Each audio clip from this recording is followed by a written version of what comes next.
Fala aí, galerinha do YouTube, tudo bem com vocês? Pra quem não me conhece, meu nome é Bernardo Oliveira, eu sou mantenedor do canal Mundo Plano e hoje nós vamos estar apresentando o vídeo P24 que vazou no YouTube do Patreon do Dr. Afonso do canal Ciências de Verdade. Se gostarem do vídeo, já deixem o seu like, se inscrevam no canal e ative o sininho para receber todas as notificações.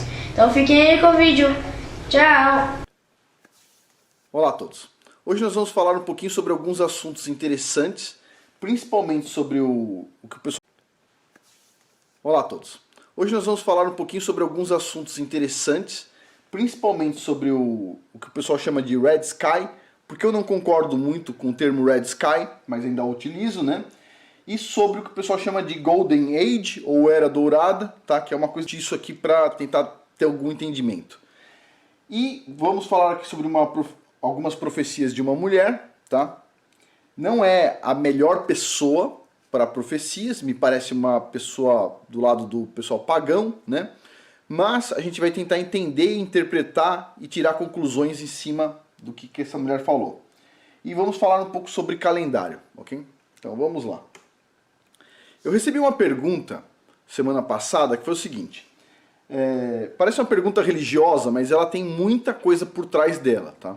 Que é o seguinte: se a inversão do campo magnético da Terra acontece após o solstício de inverno do hemisfério norte, mais ou menos 25 de dezembro, e no dia que o Messias, Jesus Cristo, cujo nome hebraico é Yahushua HaMashiach, foi crucificado, aconteceu uma inversão do campo magnético, porque teve um eclipse de 3 horas, teve um grande terremoto em vários lugares, tiveram grandes terremotos, né? Então, vem a pergunta, o Messias foi crucificado em dezembro? Boa pergunta, né? Porque, na verdade, todo mundo sabe, o Messias não foi crucificado em dezembro, ele foi crucificado na primavera, né? Foi na Páscoa, né? Então, por outro lado, tudo indica que aconteceu uma inversão ali. Aquele fenômeno que o pessoal observou era uma inversão do campo magnético. Então, a pergunta, se a inversão está bem definida, que é em dezembro, o que tem de errado aqui? Porque não bate a informação, né? Ou o Messias não foi crucificado em dezembro, ou as inversões não acontecem em dezembro. Tem uma inconsistência que a gente vai tentar corrigir hoje, ok? Então, onde está o erro? Foi uma ótima pergunta. Então, eu fui pesquisar sobre o assunto, conversei com várias pessoas e cheguei aqui a uma conclusão, que é o seguinte. Na verdade, não eu, mas várias pessoas. Ah, sim. E teve uma outra pergunta aqui, que essa que eu tirei o print screen, né? Muito interessante também, que diz o seguinte: será que quando... É da Ludmilla. Ela disse o seguinte: será que quando acontece essa inversão do campo magnético, será que simplesmente o campo magnético não vai a zero? Ele tem que inverter mesmo? E a resposta é sim, ele tem que inverter por 2 motivos. Primeiro, que tem o registro disso nas rochas. E o segundo motivo é que quando ele inverte, muda a cor do céu, tá? E a gente vai falar sobre isso hoje. E tem características do período que tem uma cor, o céu, e que tem outra cor, o céu. Então vamos lá. O período que nós estamos hoje se chama de céu azul. A gente olha para o céu e, em geral, ele é azul. No pôr do sol, nascer do sol, ele tem um tom meio amarelado, mas durante o dia todo ele é azul, né? Então a gente chama aqui de céu azul. E tem um céu que o pessoal chama de Red Sky. Então tem várias culturas que falam sobre o céu vermelho, que é Red Sky. Mas na verdade não é bem vermelho, a gente vai ver mais pra frente, tá? Ele é um alaranjado, né? Então é como se fosse o nascer ou pôr do sol, mas um pouco não tão amarelado assim, mas ele fica o dia inteiro. Então tem um período que o céu é azul e tem um período que o céu é amarelado. Amarelado não do jeito que está aqui, eu não encontrei, porque isso aqui são fotos reais ou do pôr do sol ou do nascer do sol. Mas o que a gente vai observar quando inverter o campo magnético é que vai inverter o céu azul para o Red Sky. E esse Red Sky, o que é? É um tom laranjinha, um tom amarelinho, talvez até um pouco de vermelho, mas é um tom não igual a este aqui, um tom mais ameno de amarelo, mas o céu não fica azul, tá? Ele não fica de jeito nenhum azul, ele fica amarelinho, tá? Vai mudar a cor do céu. Ok. E aí vem a pergunta, né? Como é que se sabe disso e qual que é a diferença dos 2 ambientes? Então vamos lá. O céu azul é exatamente isto aqui, tá? Olha só, isso aqui tem um carro vindo da direção da tela para cá, certo? A gente está aqui olhando, o carro está vindo na nossa direção. Pergunta, a gente consegue ver o carro? Não, a gente consegue ver só a luz do carro, né? Se você me perguntar o seguinte, Afonso, será que esse carro aqui é um Fusca? Eu não sei, né? Eu não consigo ver nada do carro, só consigo ver a luz, tá? Isso aqui é normal. Quando a luz está na sua direção, quem está lá no carro consegue te ver. Mas você que está aqui, você não consegue ver quem está no carro e nem que tipo de carro é muitas vezes, certo? O céu azul é exatamente isso. O plasma, ele está em cima do domo, tá? Ele está descendo, né? E ele vai gerar o ponto focal, que é o Sol. Então o Sol tá acima da gente e a luz vem de cima para baixo. Então o que acontece quando a luz vem de cima para baixo? Ela não permite a gente enxergar nada que tem em cima. É isso aqui, exatamente essa situação aqui. A gente tem o Sol mirando a luz para a gente e se tiver alguém em cima, esse ou esses alguém conseguem ver bem a gente. Mas nós não conseguimos ver nada que tem no céu. A gente não consegue ver a estrutura, a gente não consegue ver os domos que tem no domo, a gente não consegue ver absolutamente nada, né? A gente consegue ver o céu com o sol. Aí chega a noite e à noite a gente não consegue ver nada de novo. Por quê? Porque não tem luz. Então a gente não consegue enxergar o que tem no céu. Ok. Quais são as características desse período aqui de céu azul? Então, céu azul, o sol é forte, porque é um ponto focal, certo? Tem o padrão dia e noite bem definido, né? O sol ele vai se pôr e a gente vai ter a noite, né? Tem as estações do ano bem definidas, porque o nosso ponto focal, o sol, ele vai ficar viajando entre dois círculos, né? Um mais perto do que a gente chama de hemisfério norte e um mais para o lado do hemisfério sul, né? Então o que acontece? A gente tem estações do ano e 5. Nós não conseguimos ver o que há no céu, pois a luz que ilumina o mundo está vindo de cima para baixo, né? Então a gente não consegue ver o que tem lá em cima. Ok. Agora, olha lá, mais um exemplo aqui, ó. O outro carro vindo lá longe. Se a gente estiver aqui na estrada, ele consegue ver a gente na estrada, mas nós aqui na estrada não conseguimos ver nem que tipo de carro é este aqui, nem quem está dirigindo, nem nada, porque a luz está apontada na nossa direção. Então o sol lá em cima ele está apontado na nossa direção. Ok. Agora, tem o que o pessoal chama de red sky, que eu não concordo que é red sky, porque ele não me parece... Não por causa da figura, né? Porque essa figura aqui é uma figura dos dias de hoje, mas eu tenho a impressão que ele não é vermelho, tá? Eu tenho a impressão que ele é amarelado, tá? Eu vou explicar por quê. Então vamos lá. Esse céu amarelado, que o pessoal chama de red sky, né? É quando inverte o campo magnético e o plasma ele vai passar pela borda do nosso domo, ao invés de vir de cima, e ele vai subir. E quando o plasma subir, o que vai acontecer? Vão acontecer várias coisas, tá? Primeiro que provavelmente a gente não vai ter o domo, né? Ou não vai ter ele inteiro de cara. A segunda coisa mesmo tendo o domo, o que acontece? Como a direção da luz é outra, o nosso ponto focal, que a gente chama de Sol, ele vai ser muito mais ameno, tá? Ele não vai ser um ponto focal forte que no de hoje. A outra coisa... basicamente a gente não vai ter noite, tá? Vai ser uma coisa muito difícil de a gente identificar bem, tá? Vai ter alguma coisa talvez, mas não vai ser uma coisa tão clara que nem nos dias de hoje, tá? Beleza.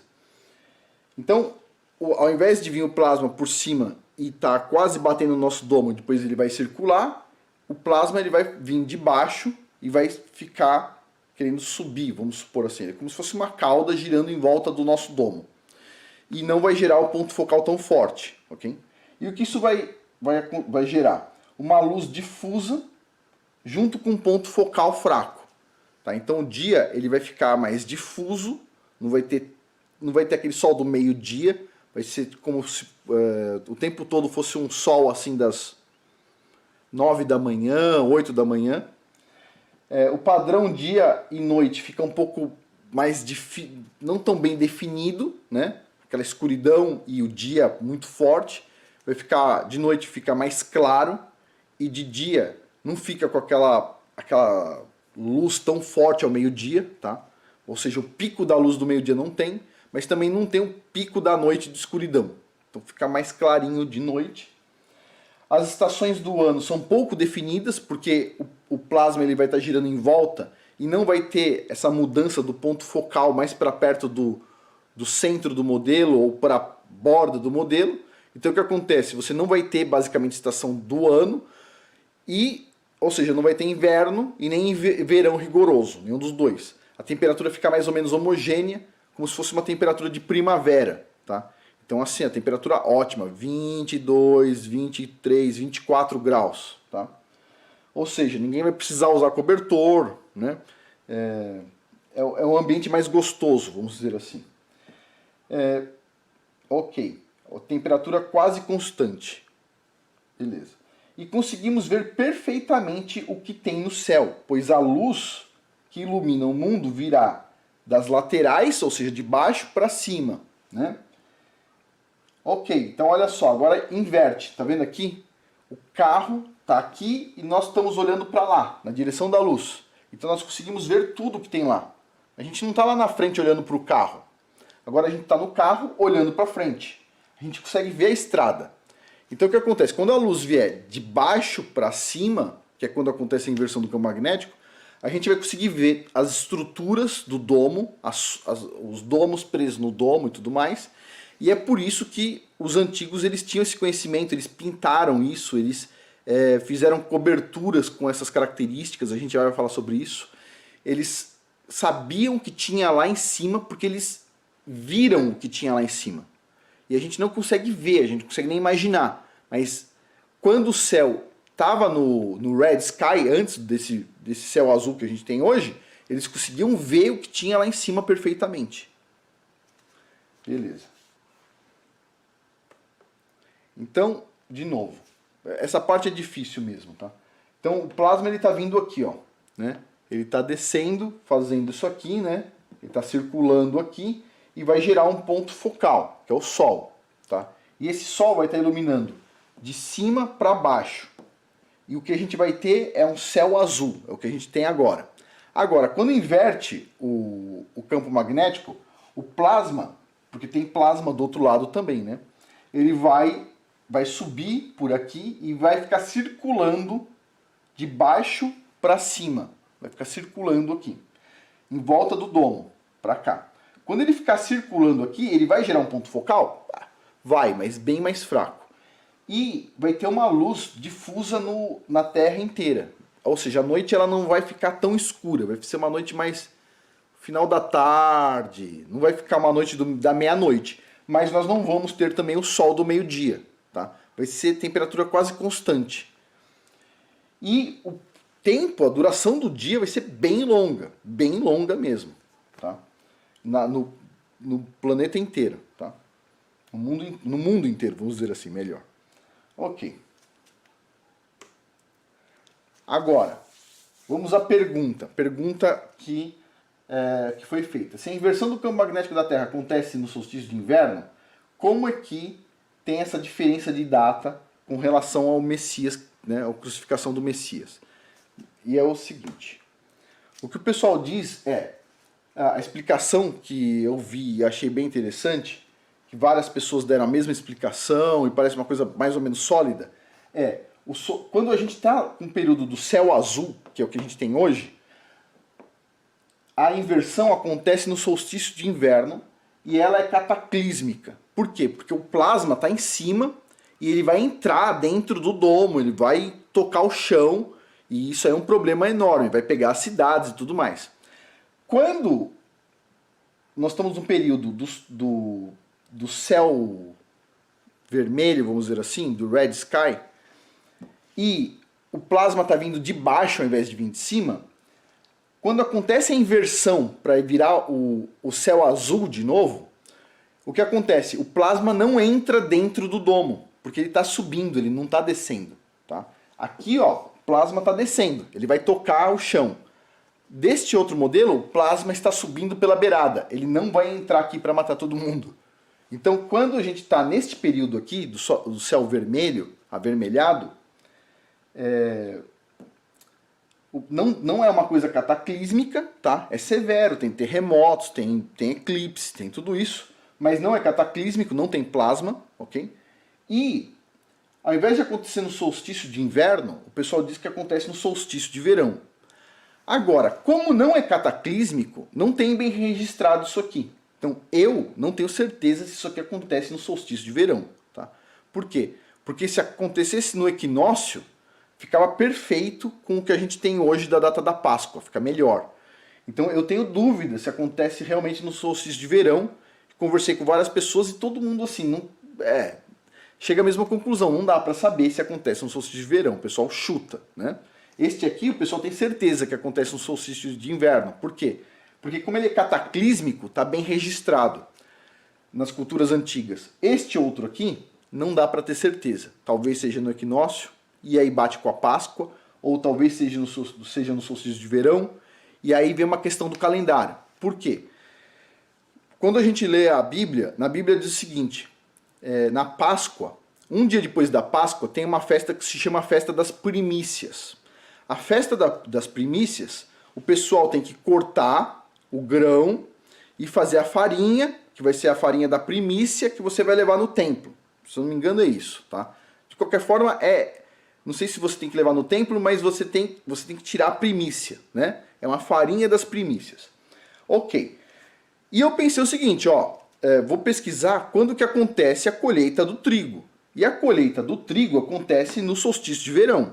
Se isso é verdade, a Páscoa seria perto do verão.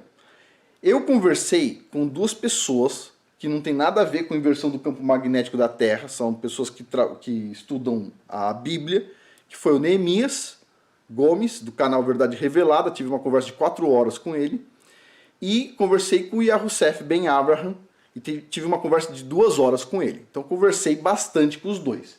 E o que eles me falaram é o seguinte, que as primícias previstas na Bíblia, na verdade não seria trigo, e sim a cevada, né? E a cevada, segundo eles, nasce no começo da primavera.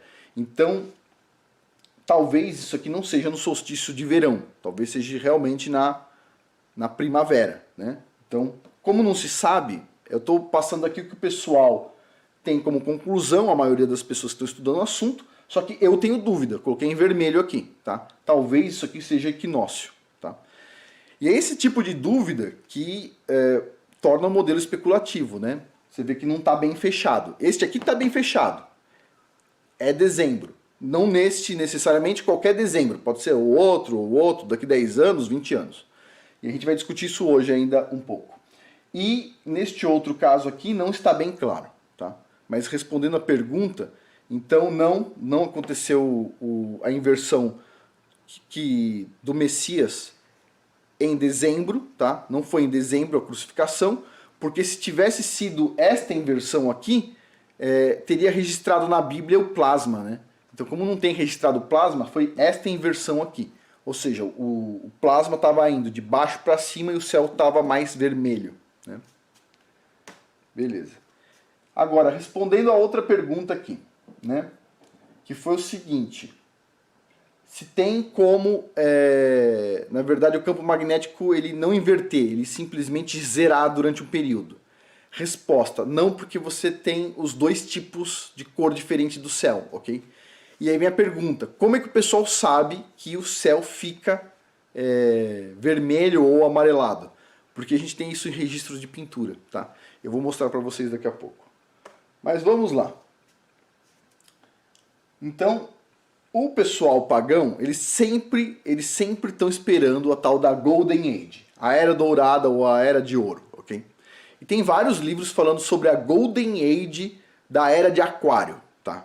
Que vai ser a maior Golden Age na visão deles, tá? Tem livros sobre a tal da Era Dourada da Era de Aquários, que vai ser a inversão do campo magnético agora que a gente vai ter. Então o que acontece? A gente vai deixar de ter o céu azul e vai passar a ter ele vermelho. Eu penso que o céu não vai ficar vermelho, eu penso que o céu vai ficar um amarelo mais para o dourado. Por quê? Porque os pagãos sempre falam de Golden Age. E eu penso que esse golden aqui é a cor do céu, tá? É o que eu acho, tá? O pessoal fala que é Red Sky, mas eu penso que os pagãos aqui eles estão falando desse golden para dar indicação da cor do céu. E olha só, se você entrar em alguns sites e pegar figuras, eles sempre pintam a tal da Golden Age com céu vermelho, tá? Beleza. Então esse é o motivo porque eu não gosto de chamar de Red Sky, mas aqui até tá vermelho pro lado de cima, mas a gente já vai ver as cores, tá? Mas de qualquer forma, como o pessoal adotou Red Sky, eu vou seguir a mesma nomenclatura por enquanto. Ok. Então vamos lá. Isso aqui é uma apresentação falando sobre Roma na Golden Age.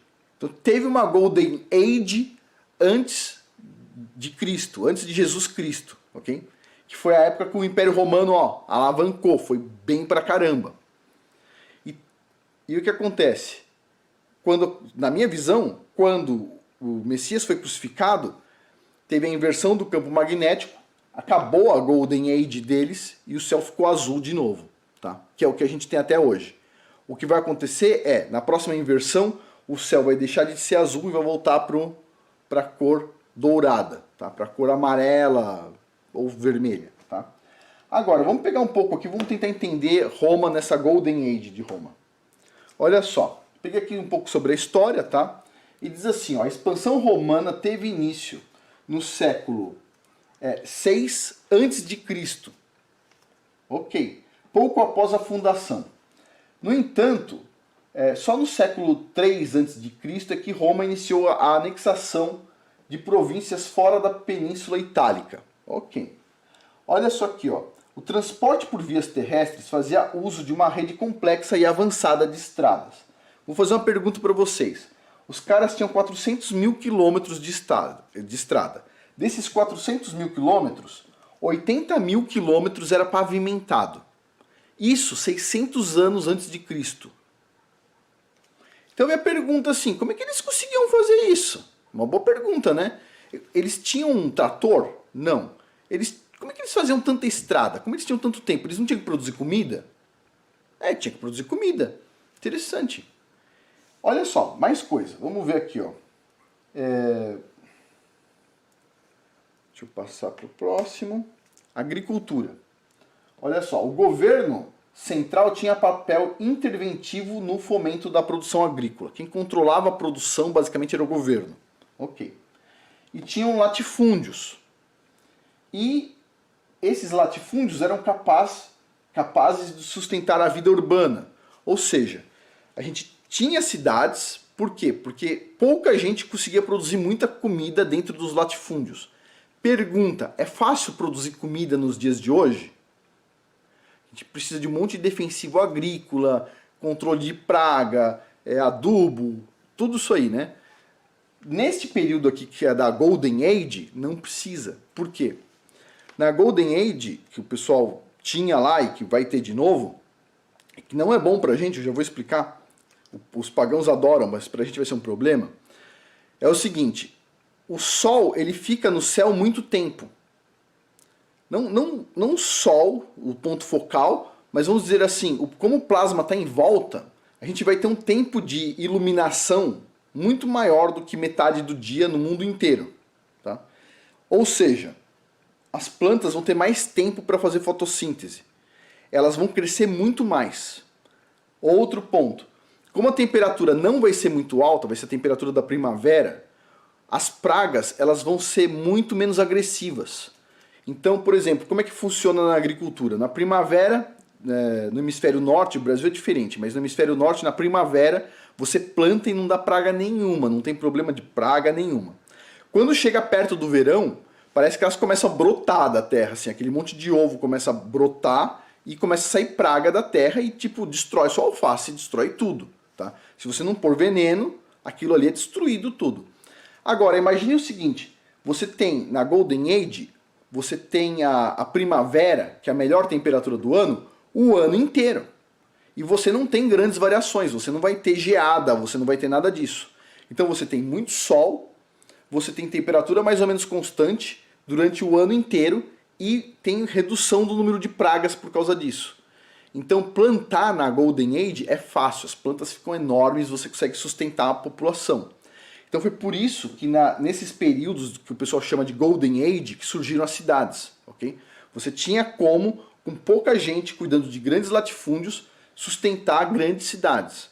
Detalhe, diz assim, ó, a manutenção do fornecimento sustentado de alimentos para a cidade de Roma tornou-se um dos principais tópicos de discussão política no fim da República. Ou seja, quando teve a queda de Roma, qual que era o problema de Roma, basicamente? Comida. E quando que Roma caiu?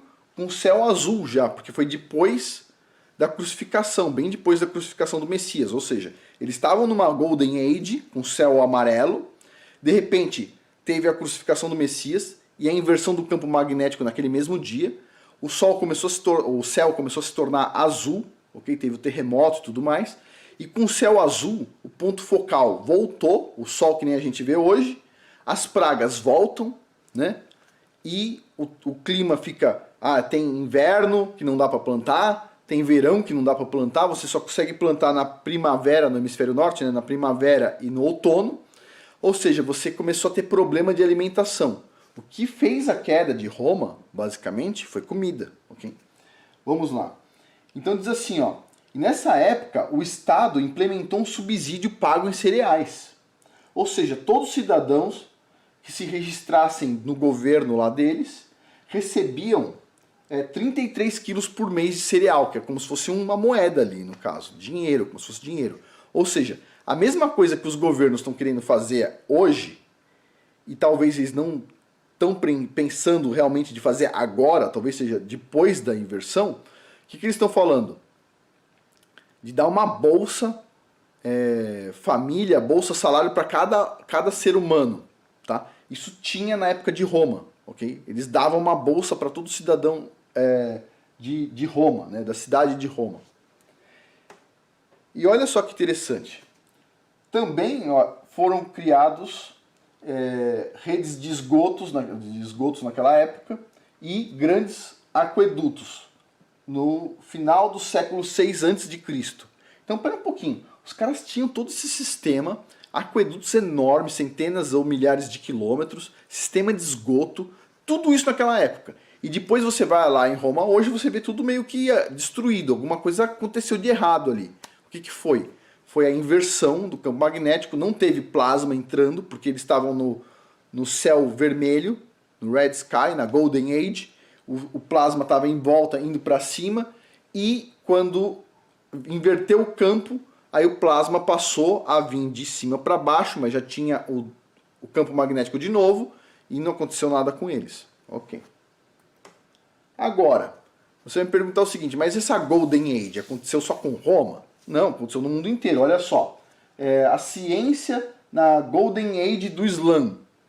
Os caras também tinham. Por que você teve o desenvolvimento da ciência, matemática num período específico? Vários períodos específicos. Teve mentes brilhantes nesse período, nunca mais teve durante os séculos seguintes. Como é que funciona isso? Funciona basicamente o seguinte, se você tem uma agricultura bem desenvolvida, você tem um tempo de sol enorme, você não tem inverno, você não tem verão forte para matar suas plantas, você não tem praga, o que acontece?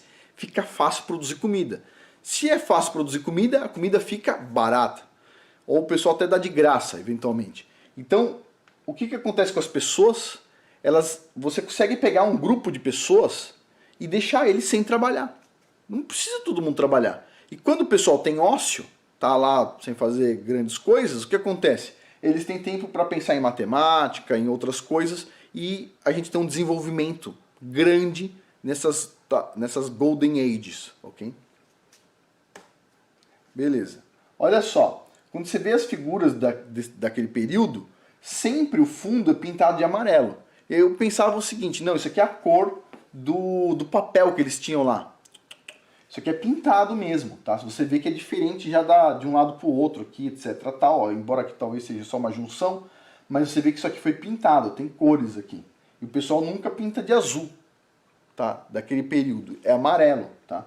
Por isso que eu penso que eles chamam de Golden Age, porque essa cor meio gold, assim, meio dourado, né? Beleza. Olha só, e tudo que tem paganismo tem o Golden Age por trás, vocês podem prestar atenção, tá? Aqui tem não sei se é um gibi, o que é isso aqui, ó, o mundo dos monstros aí da Golden Age, sim, tem esses problemas aqui.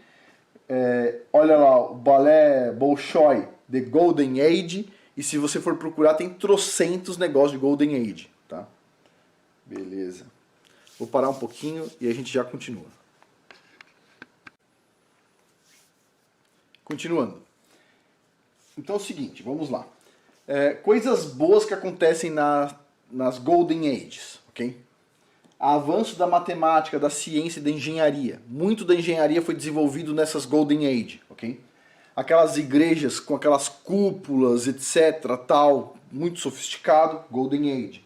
Grandes construções de engenharia, aqueduto, esgoto, saneamento básico em algumas grandes cidades, por exemplo, de Roma, em alguns lugares do mundo. Interessante. Imagina, 400 mil quilômetros de estrada. Muita coisa.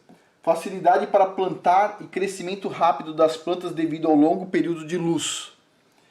Temperaturas amenas, como da primavera, em torno de 23 graus Celsius, fazendo com que haja poucas pragas, favorecendo ainda mais o plantio. Beleza, parece tudo maravilhoso. Os pagãos adoram. Por quê?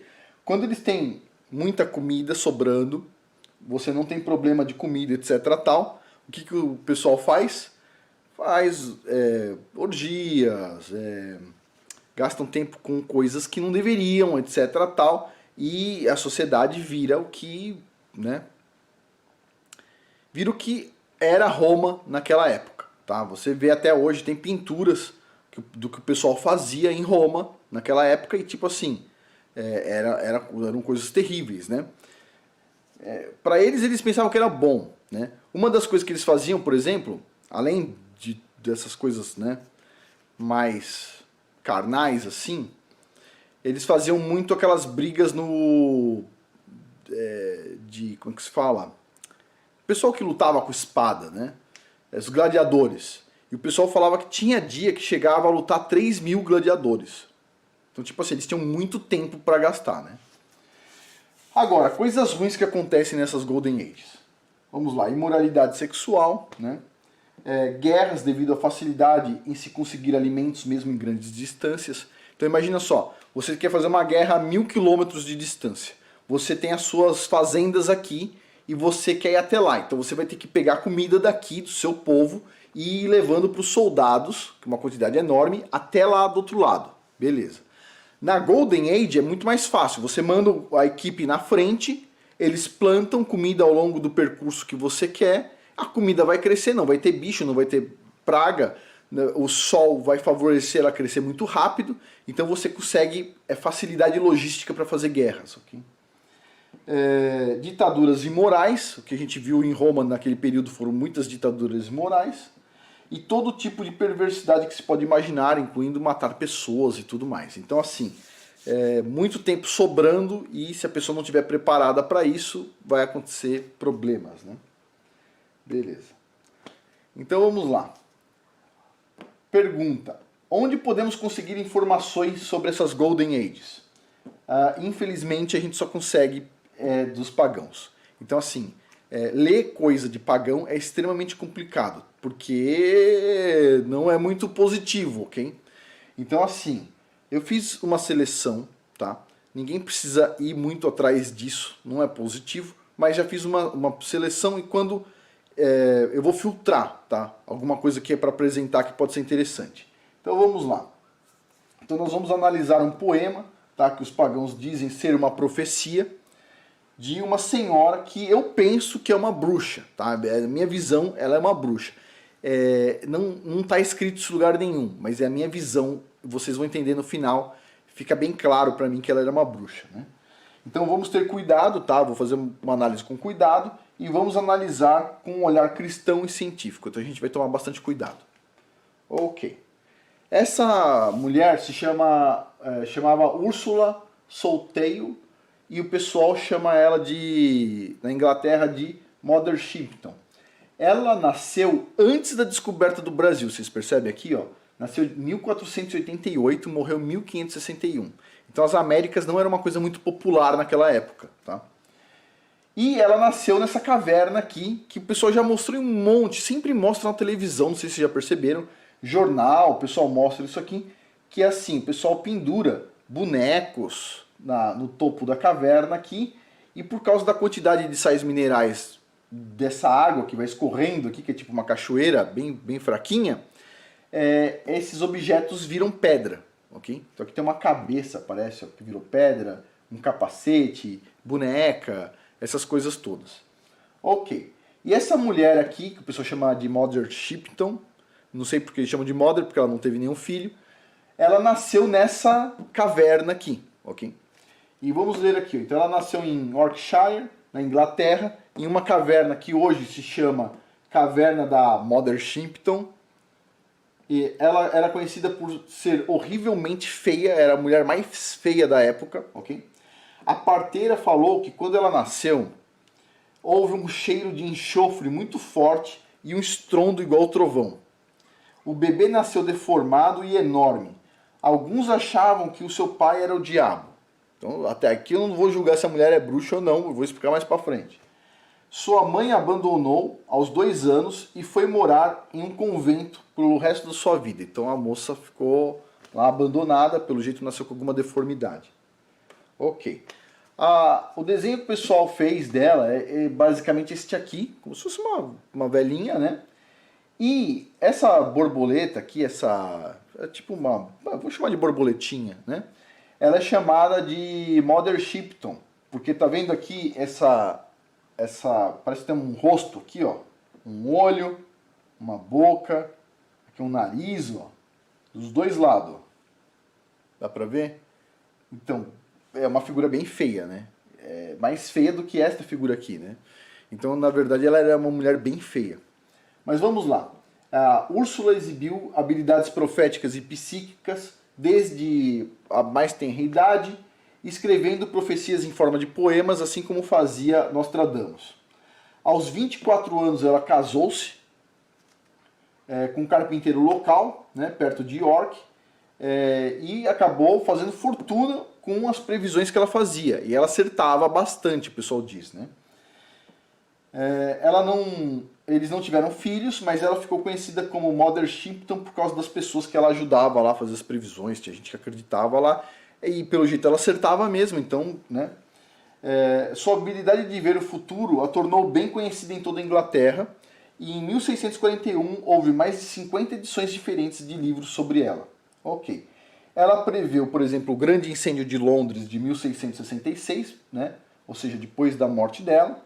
Ela previu também a própria morte, né? Ela foi queimada, terrível, né? E ela previu também a derrota da Armada Espanhola, em 1588. Então, tipo assim, depois que ela morreu. Então, aparentemente, né, ela teve sucesso nas previsões. Algumas pessoas dizem que como as previsões dela foi publicada depois da morte dela, o pessoal diz que, na verdade, isso não foi ela que fez, alguém foi lá, escreveu e burlou o esquema. Mas muitas pessoas, tem muitas histórias falando dessa mulher aqui, e ela fez uma profecia para o final dos tempos, que está aqui escrita aqui, ó, tá? E a gente vai dividir essa profecia por partes, está aqui, ó, bloco A, bloco B, bloco C, bloco D, bloco E, tá? E aqui eu separei por partes. 1, 2, parte 3, 4, 5, 6, 7, 8. Então de 1 a 8. Aqui também de 1 a 8. Aqui de 1 a 9, 1 a 9 e 4 partes. Total tem 38 partes, a gente vai ler isso aqui, ok? E tem algumas coisas interessantes aqui. Algumas coisas são confusas. A gente tem que lembrar que ela escrevia que nem Nostradamus, ou seja, você não entende nada. Se alguém entender alguma coisa aí a mais do que eu, por favor, deixa nos comentários que eu vou achar interessante. Então vamos lá, aqui está em inglês e aqui está em português. Por que eu estou colocando os dois?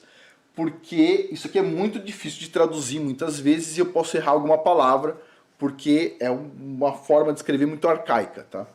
Então vamos lá, diz assim, ó. E agora uma palavra em rima rude, do que será no futuro. Então começa assim a profecia da senhora aqui. E ela diz assim: então, de cabeça para baixo o mundo será, e o ouro encontrado nas raízes da árvore. Todos os filhos da Inglaterra que aram a terra devem ser vistos com um livro na mão. Os pobres devem agora grande sabedoria saber. Grandes casas estão no vale distante, tudo coberto com neve e granizo. A única parte que eu entendi aqui foi tudo coberto com neve e granizo. Então deixei em vermelho aqui. Beleza. Ela disse assim, ó, em 1500, hein? Uma carruagem sem cavalo irá o desastre preenche o mundo com tristeza. Em Londres, Primrose Hill será no centro seguro e à vista do bispo.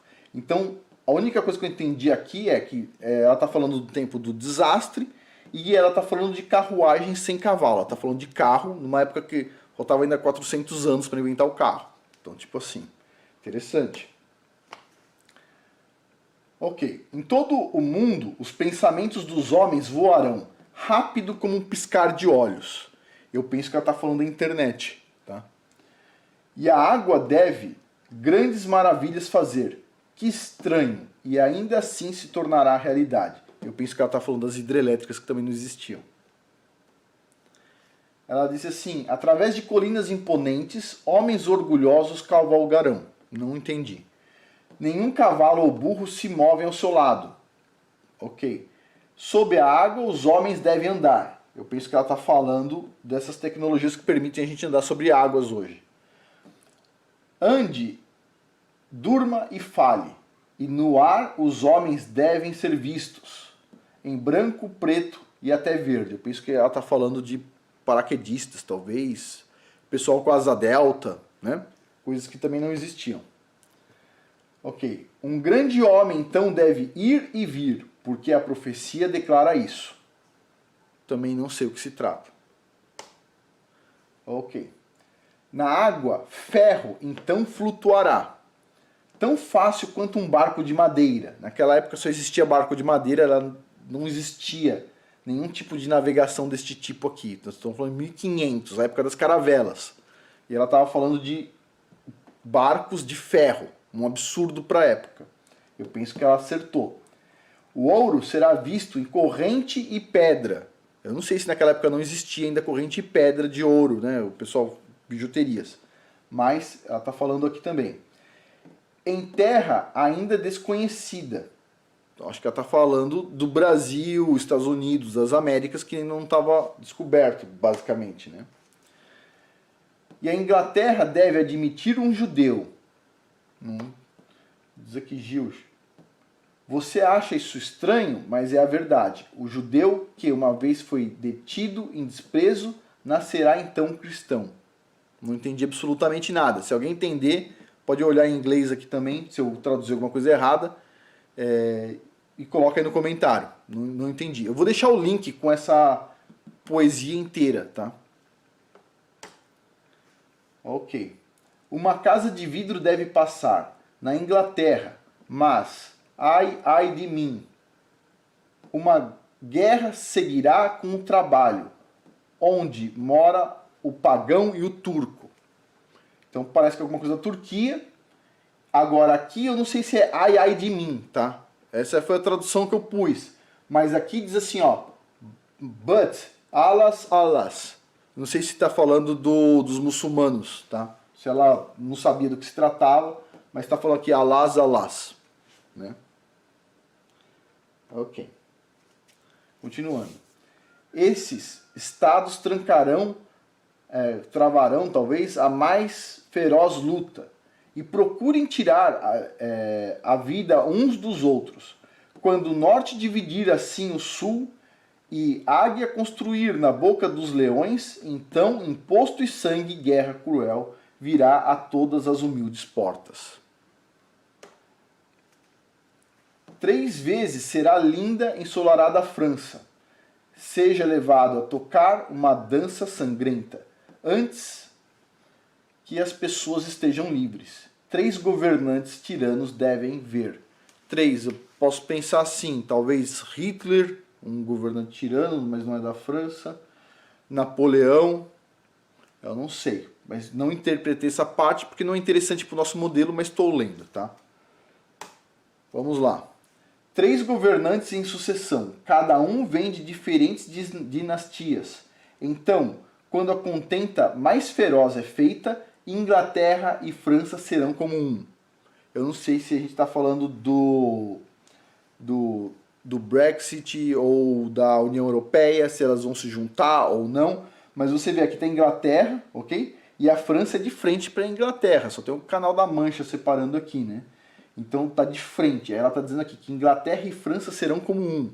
E a gente vai ver mais pra frente que ela vai falar da Alemanha, que tá aqui do lado também. Tá?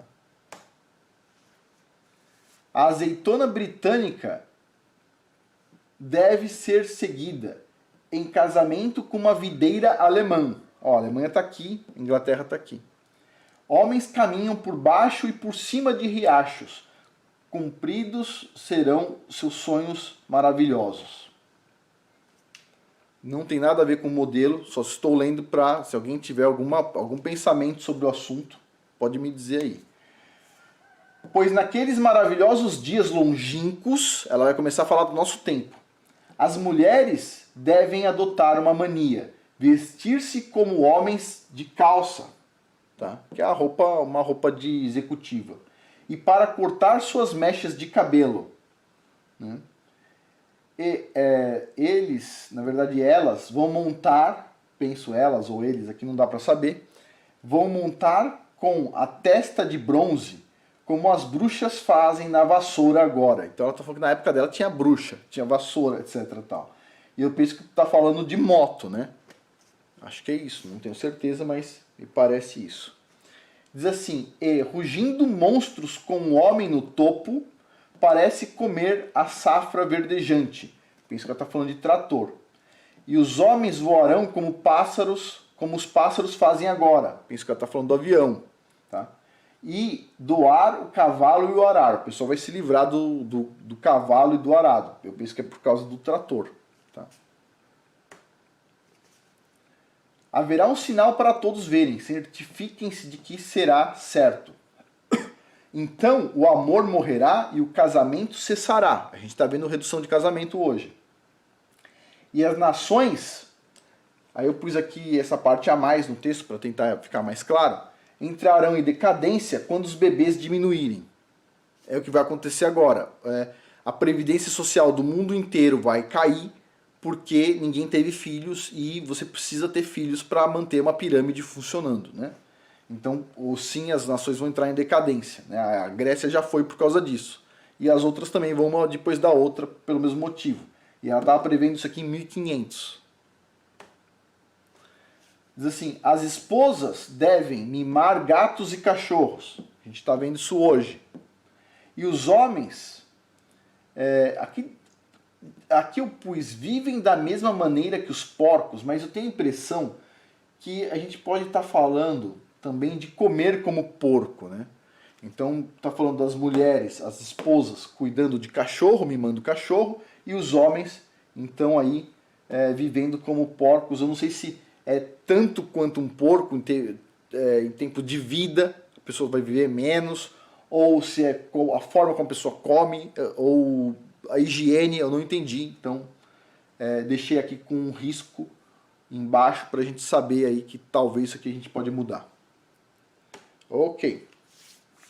Em 1926, ela chutou uma data ainda, hein? Construir casas, luzes de palha e varas, pois então guerras poderosas serão planejadas e o fogo e espada varrerão a terra. A gente está falando de essa guerra ser planejada em 1926, seria logo depois da Primeira Guerra Mundial e já planejando a Segunda Guerra Mundial, que foi o que aconteceu mesmo. Então, aparentemente, a mulher aí acertou de novo. Quando as imagens parecem vivas como movimentos livres. Eu penso que ela está falando da televisão em 1500. Tá?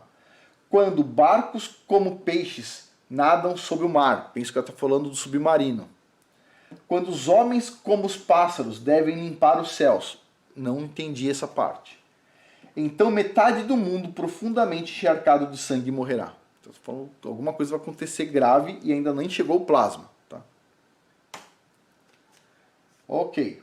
Para aqueles que vivem o século através desse século que ela está falando, com medo e temor, isso deve acontecer. Fuja para as montanhas e cavernas. O Messias falou para fugir para a montanha também. Então é bom deixar isso registrado. Para o pântano e floresta e pântanos selvagens. Né? E olha só, o pessoal que tem dinheiro está construindo coisas no topo das montanhas. Né? Para tempestades, ira, ranger e oceanos rugir, quando Gabriel está no mar e na praia, e enquanto ele sopra seu maravilhoso chifre, eu penso que é o shofar, né? Que é aquele negócio que o judeu usa para tocar o shofar, né? O chifre que você assopra é uma corneta, basicamente. Então quando ele sopra seu maravilhoso chifre, mundos antigos morrem e novos nascem. Um dragão de fogo cruzará o céu. Pensa, na China também eles têm o esquema do dragão, já percebeu? E eles falam que o dragão gospe fogo. É o plasma, né? 6 vezes antes que esta terra morra, a humanidade vai tremer e assustada. Seja para o 6º arauto desta profecia. Então, um dragão de fogo cruzará o céu. Entendi. Olha só. Por 7 dias e 7 noites, o homem vai assistir a essa visão incrível. As marés subirão além do seu lugar. A gente falou sobre isso em vários vídeos de preparação, né? A água vem do norte, vai passar até por de cima do continente americano, Europa, etc. Tal. Vai chegar no mar, o que vai acontecer? O nível do mar vai subir pra caramba. Ok. Só que, uma coisa interessante que está aqui na profecia dela e que faz sentido com o nosso modelo é: depois o nível do mar vai descer muito mais do que era o nível normal. A gente tem um nível, vamos supor, hoje você vai lá em Santos e põe uma estaca, ok? Aí vai vir a água do norte, certo? Ela vai espalhar pelo mundo inteiro, isso vai demorar alguns dias, e a sua estaca vai ficar embaixo d'água, vai subir o nível do mar, beleza. Aí depois a água vai começar a descer e a sua estaca vai ficar lá em cima, a sua estaca vai ficar bem para cima do nível d'água, o nível d'água vai descer bastante, ok? A gente vai ver aqui na profecia dela que ela diz que vão ser construídas cidades em cima do assoalho oceânico, ou seja, a água vai descer bastante. Pergunta, isso faz sentido no nosso modelo? Faz sentido pra caramba. Por quê? Porque quando acontece a inversão do campo magnético da Terra, ela acontece justamente para a Terra aumentar de tamanho. Então, no primeiro momento, a Terra vai estar com o mesmo tamanho, a água entrou, vai subir o nível d'água. Só que em seguida, o que vai acontecer? O modelo vai crescer, o tamanho da Terra cresce na inversão. E aí o que acontece? A água vai se espalhar agora para um oceano maior. Então o nível da água vai descer bastante. Tá? Então diz assim, o homem vai assistir essa visão incrível. As marés subirão além do seu lugar. Ok. Para morder as costas e depois as montanhas vão começar a rugir e os terremotos dividiram a planície até a costa. Ok. Inundando as águas, correndo vai inundar as terras com tanto barulho. Então a água, quando ela entrar pelo norte, ela vai sim inundar a terra e vai ser um barulho terrível, né? Que a humanidade se esconde no pântano lamacento e rosna sobre seus semelhantes. Ele descobre seus dentes e brigas e mata, e segredos de comida em colinas secretas, e feio em seu medo ele mente, para matar marauders, ladrões e espiões. Ok, eu sei que está confuso, pessoal. O nosso interesse são as partes em vermelho e depois eu vou resumir no final, tá? Mas vamos lá. Homem foge aterrorizado das enchentes, e mata e estupra e mente em sangue, e, derramando sangue pelas mãos da humanidade, vai manchar e amargar muitos terrenos. Ok. E quando a cauda do dragão se foi, ou seja, o plasma se foi, o homem esquece sorrir e continua a sua vida, para se aplicar tarde demais para a humanidade, mereceu o destino merecido. Seu sorriso mascarado, sua falsa grandeza, servirá aos deuses. Aqui, lembre-se, a mulher é pagão, né? Pagã. Aos deuses sua raiva se agitar, e eles vão mandar o dragão de volta. Ela diz que vai descer uma segunda vez o plasma, tá? Ou seja, como é que isso vai acontecer? Eu imagino que é difícil explicar isso, hein? Talvez, depois desse período, o plasma ainda esteja em cima, não está totalmente de baixo para cima, e ainda vai descer mais uma vez, talvez algum período pequeno, não sei. Ou talvez a senhora aqui, doidona, né? Desculpa, não é doidona, ela até acertou muitas coisas, né? Mas talvez isso aqui não esteja correto. Mas tem algumas coisas aqui no final que a gente vai ter que discutir que é muito importante, tá? Vamos continuar aqui. A parte final é mais importante. Ok. Eles vão mandar o dragão de volta. Para iluminar o céu, sua cauda quebrará sobre a terra e rasgue a terra, e o homem fugirá, rei, senhor e servo. Mas lentamente eles são encaminhados para procurar, diminuindo o bico d'água, e os homens vão morrer de sede. Antes, os oceanos sobem para montar a costa. Então, pera um pouquinho. Quando a água descer, o nível da água descer, o lençol freático também pode descer da Terra. E esse seria um dos motivos, talvez, de ela estar pensando que as pessoas vão morar onde fica o oceano hoje, mas no assoalho oceânico e não embaixo d'água, tá? Vamos ver aqui, ó. E as terras vão rachar e se render de novo.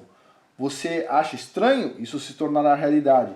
E em alguma terra distante, alguns homens, uma banda tão pequena, um bando tão pequeno, terá que deixar sua montagem sólida e atravesse a terra, aqueles poucos para contar. Quem sobrevive a isso, e depois comece a raça humana novamente, diz ela aqui. Agora, olha só. Mas não em terra já lá, mas em leitos oceânicos austeros, secos e nus. Nem toda a alma da terra morrerá, como o rabo do dragão vai varrendo. Ou seja, sim, o plasma não mata todo mundo, obviamente, né? Principalmente que o plasma ele é inteligente, tem a inteligência do Criador nele. E o que ela está dizendo aqui, basicamente, se o nível da água descer em muitos lugares e os rios secarem, as pessoas vão buscar morar onde era o mar. Eu não faria isso de jeito nenhum, mas né, ela está falando aqui. Continuando. Nem todas as terras da terra irão afundar, mas estes vão chafurdar em fedor de corpos apodrecendo de fera e homem, de vegetação e tudo mais. Então eu já falei para vocês aqui que quando acontece a inversão, sim, imagina só, os animais estão subindo com a sucção, eles descem, eles vão morrer, não vai ter urubu para comer todos os animais, né?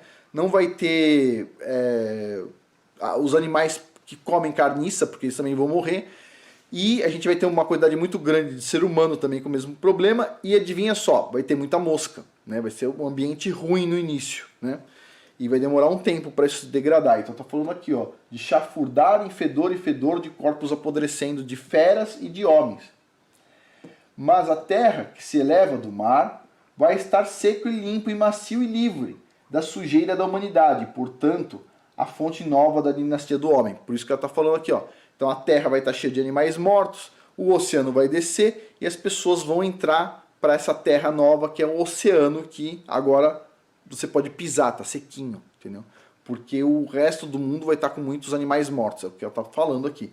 Eu não consigo cogitar isso, ir para o oceano, tá? Mas vamos lá. E aqueles que vivem sempre temerão a cauda do dragão por muitos anos, mas o tempo apaga a memória. Você acha estranho? Mas será. Lembre-se que é ruim de ler porque é uma poesia, né? Então foi escrito em inglês, é mais fácil ler em inglês. E antes que a raça... Aí vem o problema. Ó. E antes que a raça seja construída de novo, uma serpente de prata vem para ver. Eu acho que é tipo um foguete descendo. E vomita homens de formas desconhecidas. Ele está falando do que a gente chama de ET, que são demônios. Para se misturar com a terra agora crescida. frio de seu calor, são seres frios, não tem o calor humano. Okay? E esses homens podem iluminar a mente do futuro homem. A mulher é pagã. Tá? Para misturar e mostrar como viver e amar e assim dotar as crianças como a segunda visão. Uma coisa natural para que eles possam cresça graciosa, humilde e quando fizerem a idade de ouro começará de novo. Então ele está falando que vai descer um foguete, parece, talvez esse da SpaceX que está tentando entrar lá não sei aonde, e vai trazer, segundo a visão dela aqui, alguns seres que vão ter relação de novo com os seres humanos e vão gerar aí de novo uma... Aqui ó, intermingle. Eu tenho a impressão que é misturar de cruza. Eu acho que o mesmo problema que já foi feito no passado, eles querem fazer de novo. Okay? Beleza. E diz assim, ó. E a cauda do dragão é apenas um sinal para a queda da humanidade e o declínio do homem. E antes que essa profecia seja feita, eu serei queimada na fogueira. Ela seria queimada na fogueira. O corpo dela chamuscado e tudo mais. Aí a parte que ela seria queimada, né? Agora, olha só. Ela não está falando... Olha só.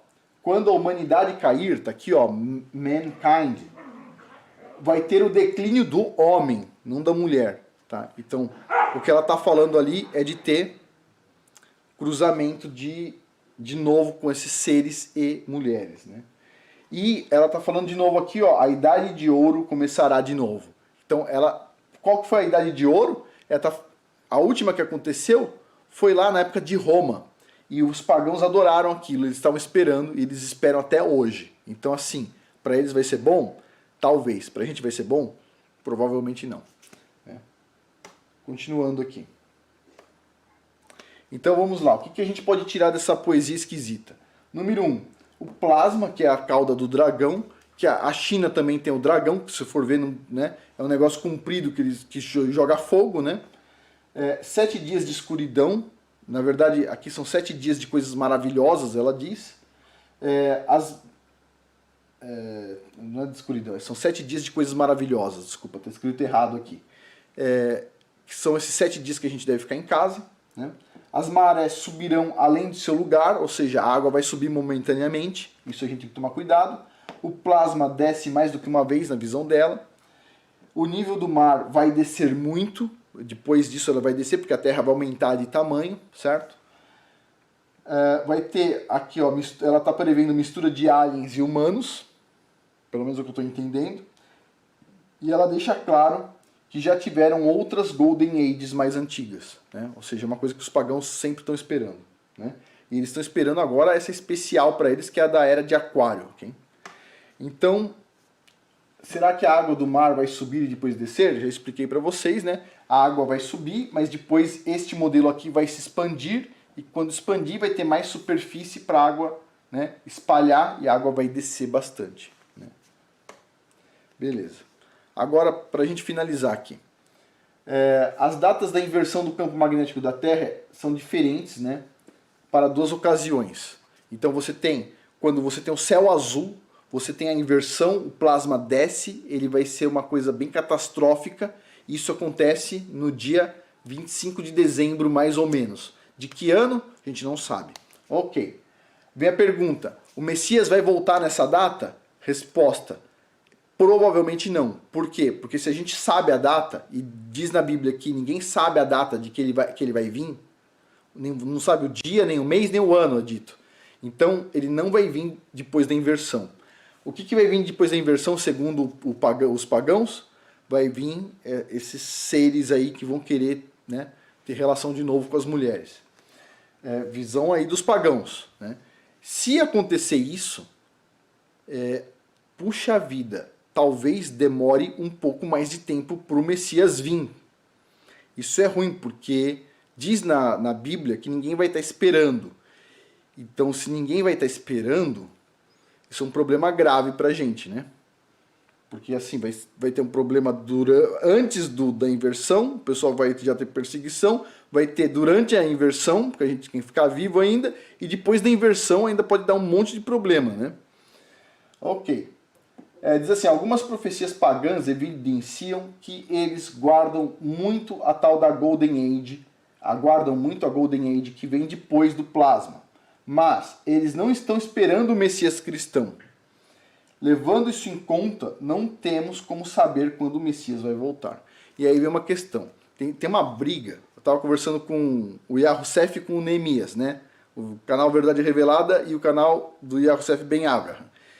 E é assim, o Neemias ele acredita que o Messias volta até 2023, ok? Eu espero que seja isso mesmo. Beleza. O Yahussef, ele acredita que o Messias não volta nos próximos 300 anos. Então ele diz assim, se nós não treinarmos bem nossos filhos para treinar os netos, para treinar os bisnetos, para treinar os tataranetos, etc. tal, a gente não vai conseguir passar informação para frente. Então, são duas visões diferentes. O que eu acredito? Vou falar a verdade, eu prefiro acreditar no Neemias. Que 2023 o Messias vem, né? Agora, a gente tem que se preparar para as duas coisas, a gente não pode ser bobo, né? Então, vai ter inversão? Vai. Vai ter tecnologia depois? Olha, eu penso que a tecnologia vai ser toda destruída. Porém, talvez esse pessoal, hoje, que está controlando o mundo, deve ter conseguido, talvez conseguiu alguma forma de guardar parte dessa tecnologia. Aqui nos Estados Unidos, eu vi que o pessoal tem, assim, centenas e centenas, talvez milhares de quilômetros de túnel e bunker em alguns desertos americanos e em algumas cidades americanas. Diz que tem até um trem rápido que passa por baixo dos Estados Unidos, etc. tal. Isso é verdade? Em tese assim, tem muitos bunkers sim, isso é verdade em parte, isso é confirmado, tem muitos bunkers. Tem um geólogo que teve problema num desses túneis, e tem os túneis, as entradas dos túneis. Agora, se isso aí cruza os Estados Unidos ou não, se é pequeno ou grande, não dá para saber. Mas talvez o pessoal tenha conseguido guardar coisas para depois da inversão do campo magnético. Lembre-se, no Polo Norte, o pessoal fez aquele bunker para sementes. Esse aí a gente conhece. Mas será que eles não têm bunkers para outras coisas? Então a gente tem que tomar esse cuidado aí, né? É uma coisa complicada, né? Então, basicamente, o que a gente tem que lembrar hoje é Red Sky, o céu vermelho, que na verdade é o céu da Golden Age, e o Blue Sky, o céu azul, que é o que a gente tem hoje. O céu azul, a inversão, é dia 25 de dezembro, mais ou menos, de algum ano, e o céu vermelho a gente não sabe, tá? O pessoal diz que é no solstício de verão no hemisfério norte, mais ou menos dia 21 de junho. Eu não sei, talvez seja, por exemplo, no equinócio, eu não sei, simplesmente eu não sei. Então prefiro não fazer nenhum chute, mas por enquanto fico com a opinião da maioria, tá? Se eu chegar a uma conclusão diferente, depois eu mudo, né? Mas basicamente é isso, tá? Por hoje é isso, desculpa por não estar com uma apresentação muito com mais informação, mas era importante a gente responder essas perguntas, tá? E quando vocês forem encontrando alguma coisa que está mal explicada, vocês vão me falando, eu vou procurando respostas, porque já tem muitas respostas, o pessoal tem muito material para estudar, e para mim é um prazer.